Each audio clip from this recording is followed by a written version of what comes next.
What up, guys? The Bench Buddies are back with MLB trade grades for the 2023 deadline. We had a lot of teams making some moves this deadline, and I'm going to be grading the biggest trades that happened on the 30th, 31st, and the 1st. The first trade I'm going to go over is the Max Scherzer trade, and this is a good trade for the Rangers. A minus is what I'm giving them. They get the second best pitcher off the market. And the big thing here was that he also opted into his 2024 contract. So the Rangers not only get him for the rest of this year, but for next year as well.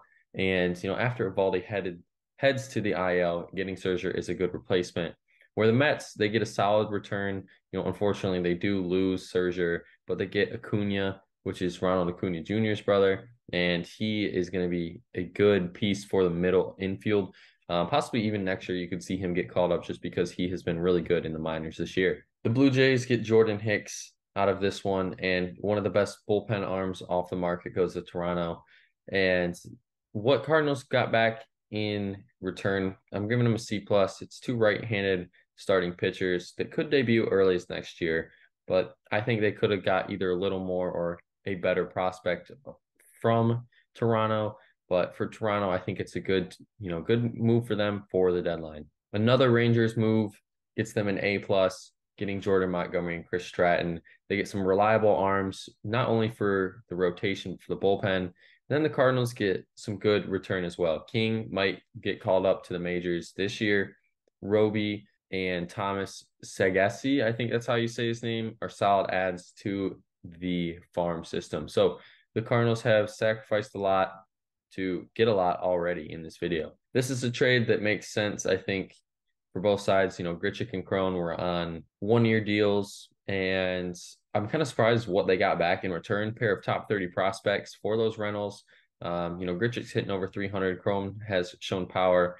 And if those guys can turn it on here in the second half, then I think the Angels made the right move here. The Rays get Aaron Savell, and the Guardians get Kyle Manzardo. Guardians, I love this trade for them. Savell last year, well, as a Guardian, obviously, but he had team control for a little bit.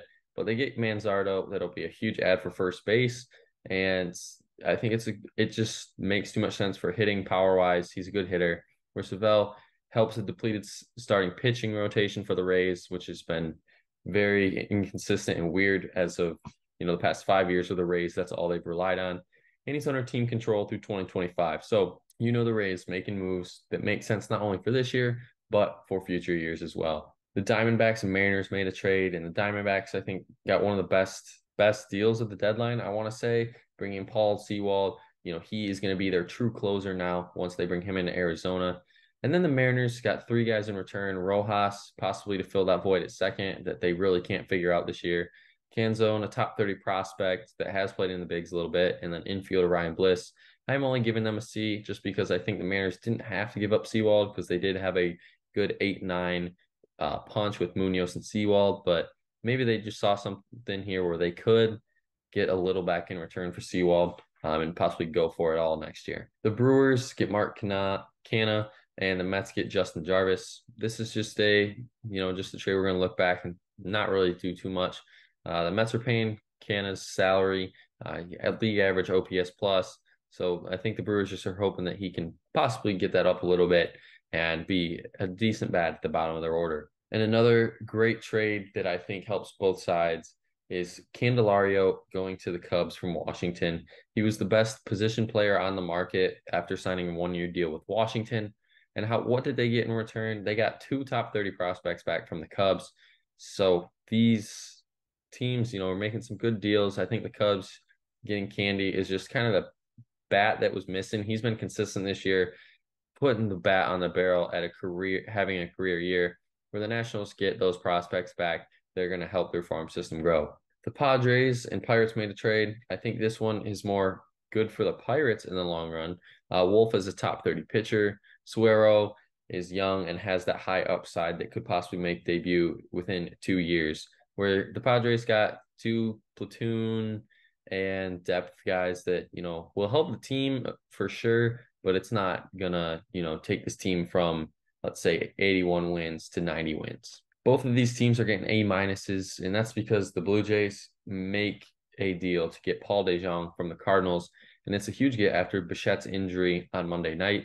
And then the Cardinals get Matt facing a 1.23 ERA in 24 games at high A this year. So he has been electric out of the pen, and it's going to be good for them. The Cardinals have been starting to trade their pen guys. So maybe, this guy gets moved up to double A at the rest of the year and they can see what he has. Then the best starting pitcher on the market goes back to where he's had his career years in Houston. Justin Verlander gets back there, and Houston, it just made too much sense for them to not go get Verlander at this deadline, bring in that elite ace that they were missing since he left, and why not just bring the same guy back in?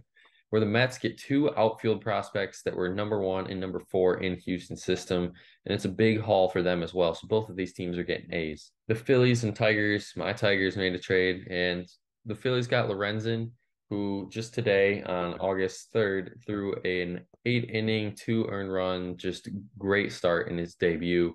And Hyo Lee is a top 5 prospect in the Phillies system, and he's an on-base machine, which the Tigers desperately need guys to get on base. So it's a good trade for both of these sides. The Marlins are entering the mix here, getting Jake Burger, a power bat that has, I think, 25 home runs this year. He does strike out a lot, but I think the Marlins are willing to take that risk with a lot of guys that are consistently getting on base for that team. And then the White Sox get Jake Eder back in return, a lefty that has good stuff. The Orioles make a trade as well for a pitching after missing out on some other guys. They do get Jack Flaherty, who had a good start today against Toronto. They're hoping he can get back to his 2019 form where he pretty much had his career year, and let's see if he can get there. Where the Cardinals yet again get some more prospects, get 2 top 20 prospects this time back from the Orioles, huge farm system. The Marlins acquire Josh Bell as well. And why I really like this trade for the Marlins, I gave him a B- just because they gave up Watson.